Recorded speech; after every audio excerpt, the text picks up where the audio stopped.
Mobile এই তুমি একটু নামো বুমগুলো তোমার গান ঠিক আছে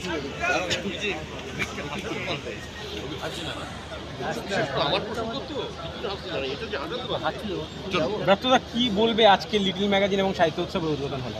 আরে এসো না সিও তেমন করছো তেমন না, কী বলবো, উদ্বোধন হলো। আমার মনে হয় আমার মুখ্যমন্ত্রী 2011 সালের পর থেকে এই মেলাকে একটা অস্বাভাবিক উচ্চতা দিয়েছে। যেভাবে এবার প্রায় 450 বেশি স্টল পত্রপত্রিকা এখানে যুক্ত হয়েছে, আমার তো মনে হয় একটা এরকম অভিনব উদ্যোগ বাংলায় আগে হয়নি, এবং এটা একটা সত্যিকারের সাহিত্যের গণতন্ত্রের উৎসব, যেখানে সমস্ত মত নির্বিশেষে সমস্ত পত্রপত্রিকা এখানে জড়ো হয়েছে। প্রচুর কথাকার, প্রচুর গল্পকার, প্রচুর কবি এখানে পাঠ করতে আসছেন তাদের কবিতা গল্প। ফলে আমার মনে হয় যে একটা